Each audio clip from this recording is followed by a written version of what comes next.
Hey, ¿cómo están amigos? Estas son las cosas que debes ver y escuchar antes de morir. ¿Qué tienen en común una camiseta de Slayer, un tatuaje de Tool o un mural urbano de Pink Floyd? Más allá de la música, hay un lenguaje visual, una estética que trasciende los escenarios y define identidades. Hoy te contaré cómo los logos y la imagen de las bandas de rock y metal moldearon la cultura visual, revolucionaron el marketing y se convirtieron en símbolos eternos del diseño gráfico y la industria cultural.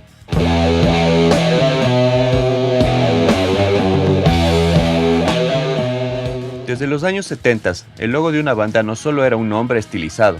Bandas como Led Zeppelin y Black Sabbath entendieron que su imagen visual debía resonar con la actitud de su música, misterio, oscuridad y rebeldía. La importancia del diseño tipográfico se convirtió en un grito visual. Un buen logo podría convertir a cualquier fan en un embajador de la banda, simplemente vistiendo una camiseta. El heavy metal llevó el diseño gráfico a otro nivel. El uso de tipografías góticas, colores metálicos y formas agresivas definió un estilo que con el tiempo fue adoptado por moda, tatuajes e incluso diseño editorial. El logo de Iron Maiden, con sus líneas rectas y su icono serif, es un ejemplo perfecto de cómo la gráfica puede encapsular sonido, actitud y época. Hablar de la identidad visual del rock y el metal es imposible sin mencionar a Black Sabbath.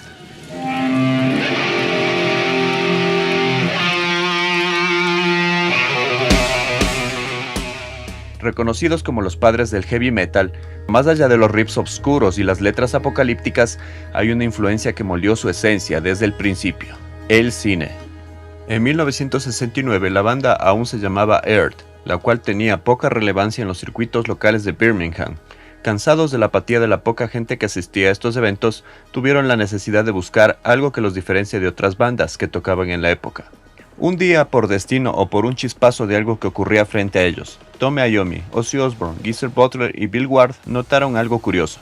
Frente a su sala de ensayo, largas filas de personas esperaban para ver una nueva película de terror, dirigida por Mario Bava, llamada Black Sabbath.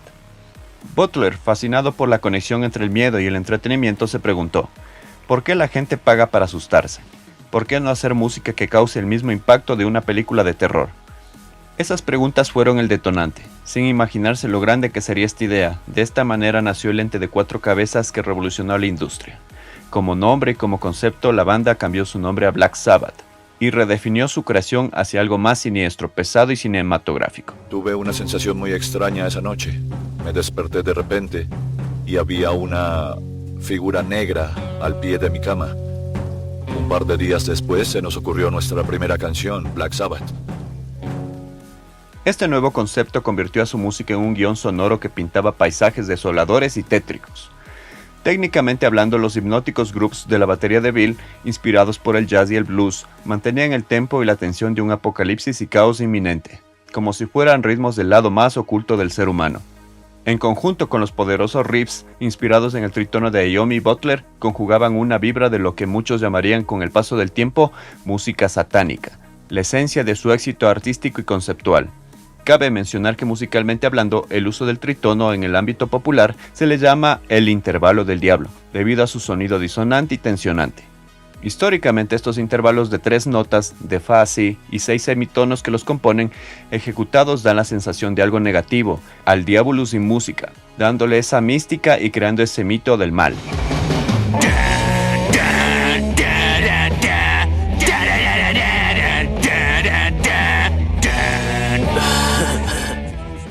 Otro aspecto importante en la conformación de la estética y sonido de la banda fue la actitud desenfrenada e irreverente de Ozzy en los escenarios, que junto a su melódica, loca y potente voz fueron los elementos que dieron vida a la leyenda. Más allá del sonido y la actitud, las letras de Butler y la atmósfera creada por Iommi bebían directamente del horror gótico y la ciencia ficción. Canciones como Black Sabbath, Children of the Grave o Into the Void son auténticos relatos de horror influenciados por películas de casas embrujadas, ocultismo y distopías al estilo de películas como Night of the Living Dead o The Day the Earth Stood Still. Visualmente, la estética de Black Sabbath, compuesta por cruces, niebla, paisajes lúgubres, hacían referencia a escenas del cine de Hammer Films, donde lo teatral y lo macabro se mezclaban con colores saturados y escenarios de pesadilla. El cine marcó a Sabbath, pero luego Sabbath marcó al cine y a la cultura pop, desde las películas de terror en los 80s hasta las nuevas series de culto. La estética que ellos popularizaron sigue presente. Las portadas de sus discos imitaron la estética de carteles de cine de terror, colores desgastados y oscuros, figuras misteriosas, tipografías góticas y un aura de amenaza latente.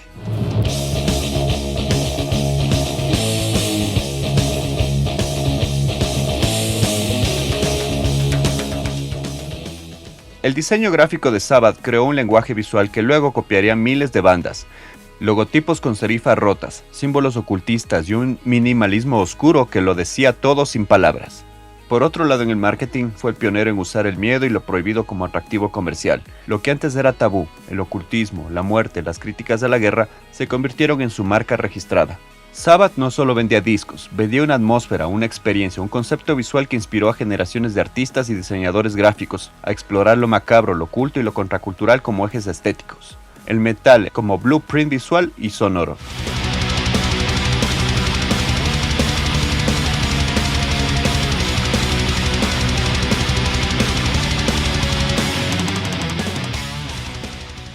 De esta experiencia, Ozzy Osbourne, tanto dentro como fuera de Sabbath, entendió intuitivamente que su imagen personal podía ser un motor de marketing cultural. Su estética transgresora, camisas negras, crucifijos, maquillaje sutilmente teatral, creó un personaje que trascendió la música y se convirtió en un ícono visual. Fue de los primeros músicos en poner su nombre y figura como una marca global, desde el merchandising hasta su reality show en los 2000. Así que no, es demasiado trabajo. Uno tiene que ser hombre de negocios y yo no soy hombre de negocios. Tengo suerte de que ahora mi esposa sea mi apoderada. Ella conoce muy bien el negocio.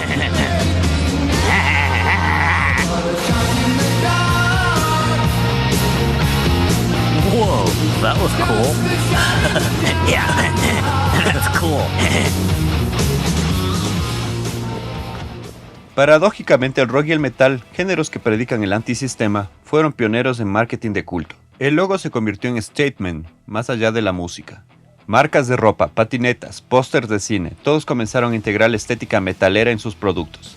La autenticidad de estos diseños fue tan poderosa que hasta las grandes marcas como Nike, Adidas o DC han imitado su estilo para conectar con el espíritu rebelde de las nuevas generaciones. A mediados de los 90, en una época donde el metal luchaba por mantenerse en la corriente principal tras el auge del grunge y bandas alternativas, el legado del metal sobrevive de la mano de bandas como Pantera y Dead.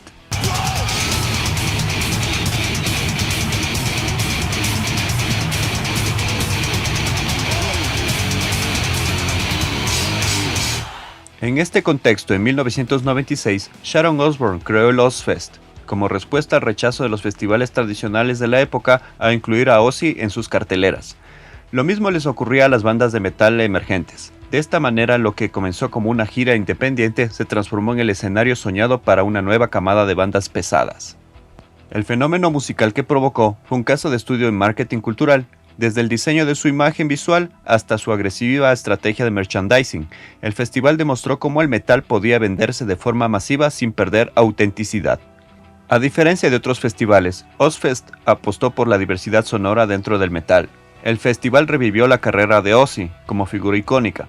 En su tarima pasaron desde leyendas como Black Sabbath hasta bandas emergentes de hardcore, industrial, new metal y metalcore, creando un crisol que atrajo a distintas tribus urbanas, aparte de ser la plataforma de lanzamiento para bandas como Slipknot, System of a Down, Deftones, Cool Chamber y un sinnúmero de bandas más. Estas encontraron aquí su primer gran público masivo.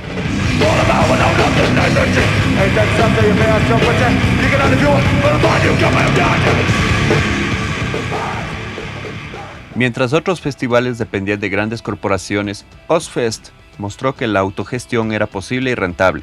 Sharon Osbourne convirtió el control total del festival en un arma estratégica para negociar con sponsors, medios y disqueras.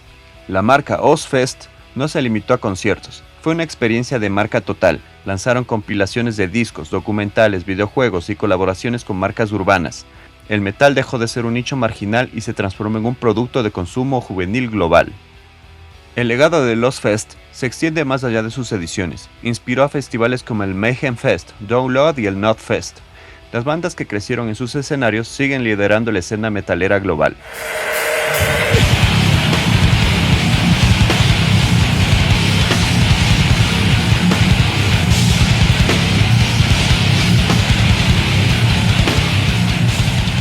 Para finales de los 90 y principios de los 2000, las nuevas bandas comenzaron a jugar con la simbología más abstracta. Tool, por ejemplo, dejó de lado las tipografías agresivas y optó por símbolos y geometrías que imitan a la interpretación. El diseño gráfico evolucionó de lo explícito a lo conceptual, dando lugar a nuevas corrientes en la ilustración, el diseño de portadas y la identidad visual de marcas alternativas.